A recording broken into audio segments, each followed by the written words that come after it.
Hermanos y hermanas, la Santa Biblia es un milagro. Es un milagro que los 4000 años de registros sagrados y de historia secular de la Biblia fueron registrados y preservados por profetas, apóstoles y clérigos inspirados.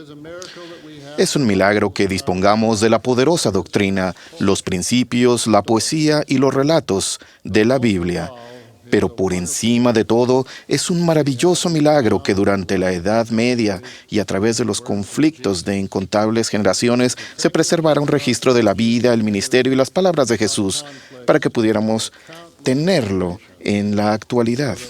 La Santa Biblia tiene bien merecido su nombre.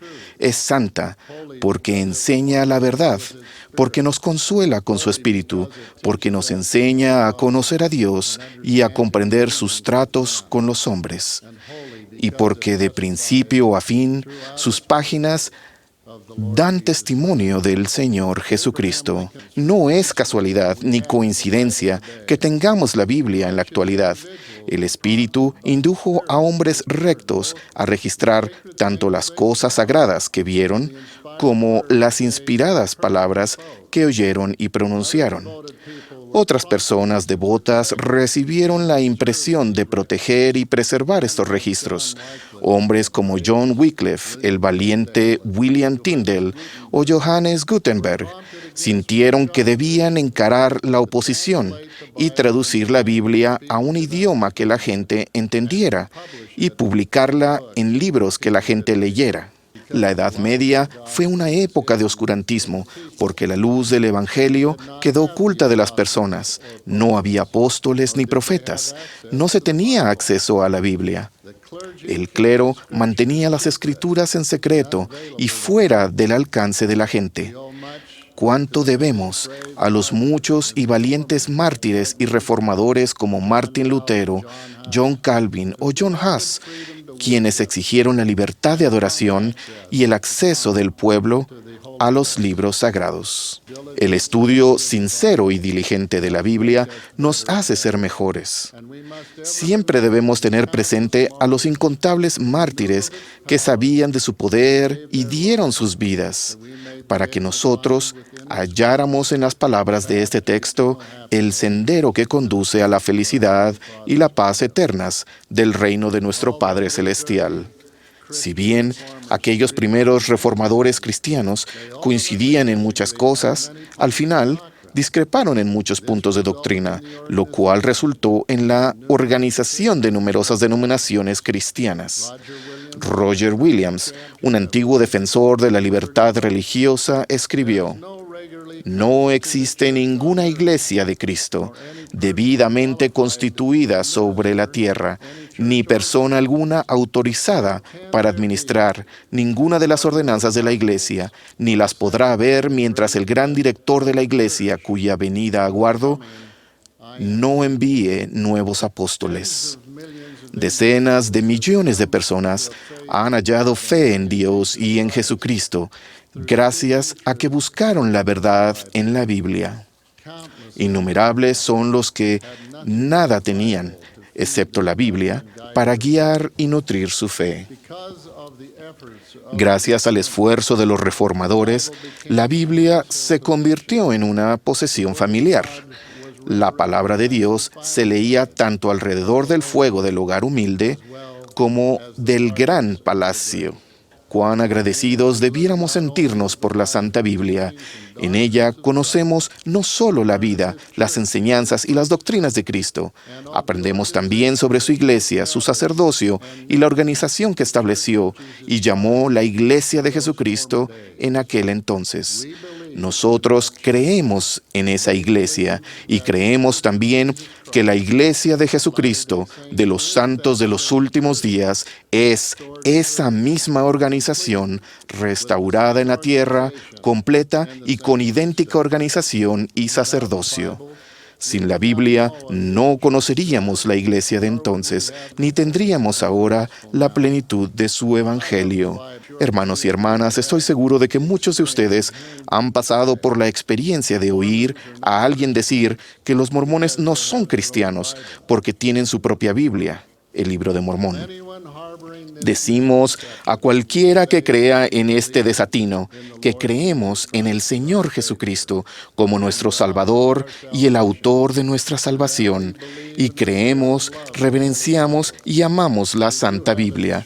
Contamos con otras escrituras sagradas como el Libro de Mormón, pero estas apoyan a la Biblia, no la suplantan ni la reemplazan.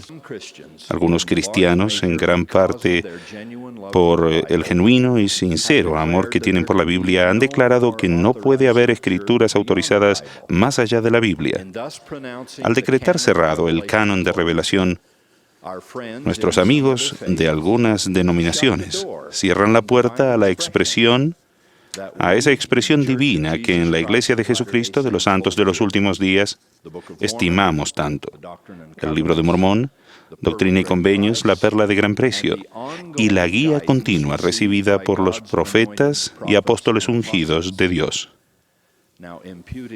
Sin atribuir malos sentimientos a los que tomen esas posturas, respetuosamente, pero con firmeza, rechazamos tal caracterización del cristianismo que no se basa en las Escrituras.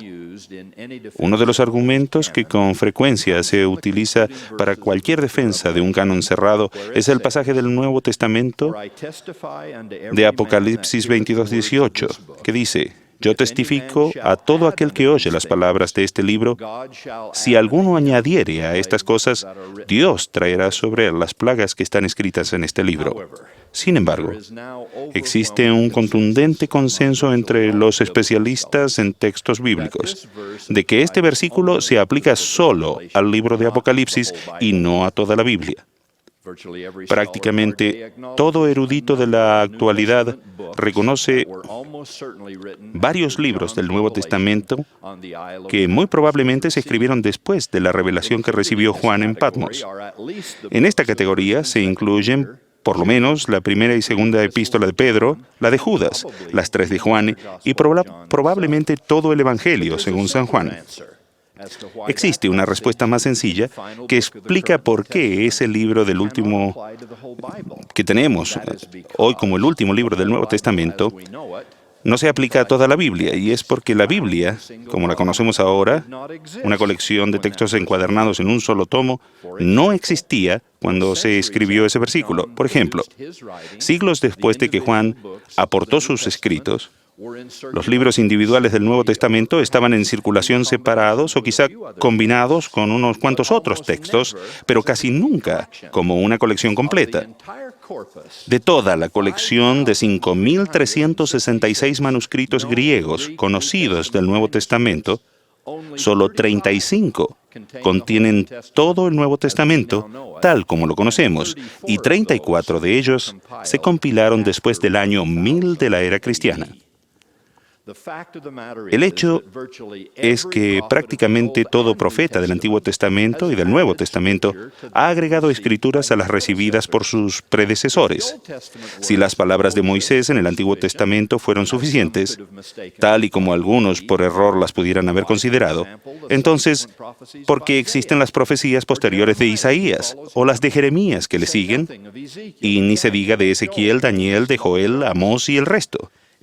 Si una revelación dada a un profeta en determinada época fuera suficiente para todas las épocas, ¿qué justifica la existencia de las otras? Jehová mismo lo aclaró cuando le dijo a Moisés: «Mis obras son sin fin, y mis palabras jamás cesan». La revelación continua no degrada ni desacredita la existente. El Antiguo Testamento no pierde su valor ante nuestros ojos cuando se nos presenta el Nuevo Testamento. Y el Nuevo Testamento solo se ve realzado cuando leemos el Libro de Mormón, otro testamento de Jesucristo. Al considerar las escrituras adicionales que los santos de los últimos días aceptan, podríamos preguntar: ¿acaso los primeros cristianos, quienes por décadas tenían acceso solamente al Evangelio básico según San Marcos, considerado el primero de los evangelios que se escribió, ¿Se sintieron ofendidos por recibir las relaciones más detalladas de Mateo y de Lucas? Y no se diga de los pasajes sin precedentes y del énfasis revelador que ofreció posteriormente Juan. Seguramente se regocijaron porque seguían recibiendo pruebas cada vez más convincentes de la divinidad de Cristo, y asimismo nos regocijamos nosotros. Por favor, no me malentiendan. Amamos y veneramos la Biblia, tal como el elder M. Russell Ballard enseñó tan claramente desde este púlpito hace un año. Uno de los grandes propósitos de la revelación continua por medio de profetas vivientes es declarar al mundo, por medio de testigos adicionales, que la Biblia es verdadera. Un profeta de la antigüedad dijo que se escriben estos, refiriéndose al libro de Mormón, con el fin de que creáis en aquellos, refiriéndose a la Biblia. El 6 de octubre de 1536, una figura lastimosa salió de un calabozo del castillo Vivorde, cerca de Bruselas, Bélgica.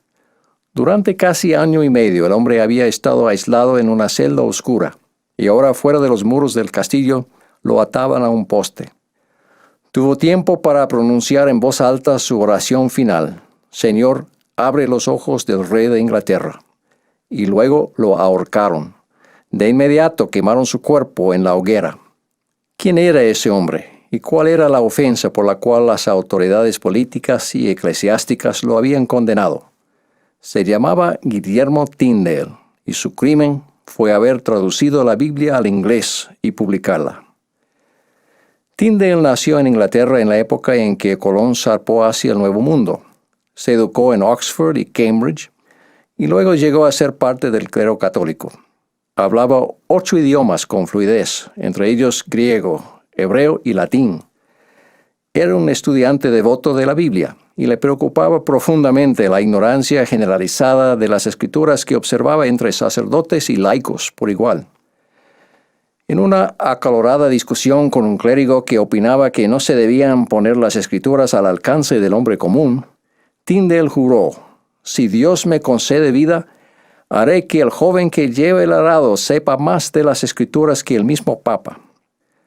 Solicitó la aprobación de las autoridades de la Iglesia para preparar una traducción de la Biblia al inglés, para que todos pudieran leer las Escrituras y poner en práctica la palabra de Dios, pero se la negaron, ya que la opinión que prevalecía era que el acceso directo a las Escrituras por alguien que no fuera del clero hacía peligrar la autoridad de la Iglesia y era como echar perlas delante de los cerdos.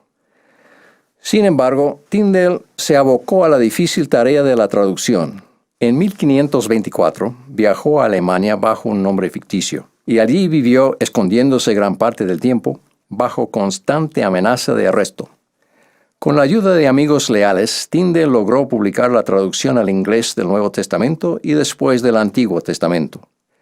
Las Biblias se enviaban clandestinamente a Inglaterra, donde había gran demanda, y los que las obtenían las valoraban grandemente. Se compartían ampliamente, pero en secreto. Las autoridades quemaban todas las copias que encontraban. Sin embargo, la obra de Tyndale llegó a ser el fundamento de casi todas las traducciones posteriores de la Biblia al inglés, en particular la versión del Rey Santiago. Guillermo Tyndale no fue el primero ni el último de los que se han sacrificado en muchos países e idiomas, aún al grado de morir, para sacar de la oscuridad la palabra de Dios. Tenemos con todos ellos una gran deuda de gratitud, y una aún mayor a los que fielmente registraron y preservaron la palabra a través de las épocas, a menudo con minuciosa labor y sacrificio. Actualmente la Biblia y otras escrituras están a la mano, y sin embargo hay una creciente ignorancia de las escrituras porque la gente no abre los libros. Como consecuencia, se les ha olvidado lo que sabían sus abuelos. Las escrituras refutan la falsedad. Dios usa las escrituras para desenmascarar las ideas erróneas, las tradiciones falsas y el pecado con sus efectos devastadores. Consideren la magnitud de la bendición de tener la Santa Biblia y unas 900 páginas más de escritura, incluyendo el Libro de Mormón, Doctrina y Convenios y la Perla de Gran Precio. Luego consideren que además las palabras que hablan los profetas cuando son inspirados por el Espíritu Santo, en entornos como este, a las que el Señor llama Escritura, fluyen hacia nosotros casi constantemente por televisión, radio, internet, satélite, CD, DVD y material impreso. Supongo que en la historia jamás ha habido un pueblo tan bendecido con tal cantidad de escritos sagrados. Y no solo eso, sino que todo hombre, mujer y niño puede poseer y estudiar su propio ejemplar personal de estos textos sagrados, mayormente en su propio idioma.